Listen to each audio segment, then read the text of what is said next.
नमस्कार। घटना चक्र बुक वीडियो के इस शैक्षणिक मंच पर आपका स्वागत है। हमारा उद्देश्य है ज्ञान को सरल, स्पष्ट और सुलभ रूप में आप तक पहुंचाना। आइए आरंभ करते हैं अध्ययन और सफलता की इस यात्रा को। नमस्कार। सोचिए एक ऐसे देश के बारे में जो असल में मौजूद तो है पर दुनिया के नक्शे पर नहीं। अजीब है ना? आज हम बात करेंगे सोमालीलैंड की, एक ऐसी पहेली, एक ऐसा देश जो है भी और नहीं भी।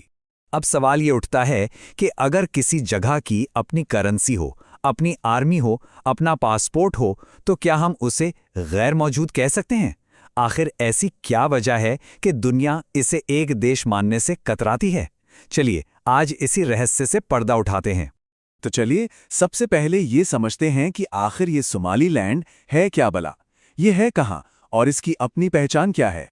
क्योंकि ये सिर्फ एक नाम नहीं है, ये लाखों लोगों का घर है। टेक्निकली सोमालीलैंड को एक डी फैक्टो स्टेट कहते हैं। अब इसका मतलब क्या हुआ?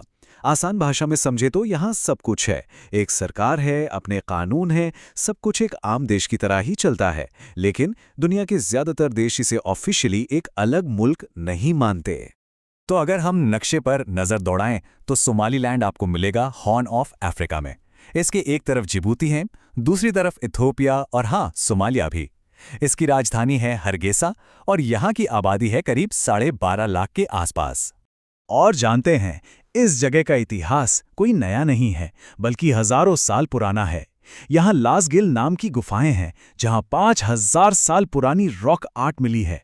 सोचिए जरा, ये इस बात का सबूत है कि ये जमीन कितनी पुरानी और कल्चर के लिहाज से कितनी अमीर रही है।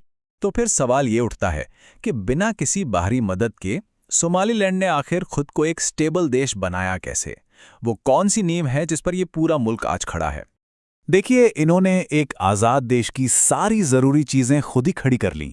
इनकी अपनी करेंसी है सोमालीलैंड शिलिंग, इनका अपना पासपोर्ट है, और तो और देश की हिफाजत के लिए इनकी अपनी आर्मी और पुलिस फोर्स भी है। और बात सिर्फ इन इंस्टीट्यूशंस तक ही सीमित नहीं है। सोमालीलैंड ने एक मजबूत डेमोक्रेसी भी कायम की है। आप देखिए, 2003 से लेकर 2024 तक यहाँ लगातार प्रेसिडेंशियल इलेक्शन हुए हैं। उस इलाके में जहाँ इतनी उथल-पुथल रहती है, ये अपने आप में एक बहुत बड़ी मिसाल है। लेकिन हम सब जानते हैं कि कोई भी देश सिर्फ डेमोक्रेसी से नहीं चल सकता, उसे एक मजबूत इकोनॉमी की भी जरूरत होती है। और सोमालीलैंड की इकोनॉमिक उम्मीदों का जो सेंटर पॉइंट है, वो है इसका बेरबेरा पोर्ट। ये जो बेरबेरा पोर्ट है ना, ये सोमालीलैंड के लिए सिर्फ एक गेटवे नहीं है, ये तो उसकी इकोनॉमी की रीढ़ की हड्डी है। दुनिया से जुड़ने का इसका सबसे बड़ा, सबसे जरूरी रास्ता।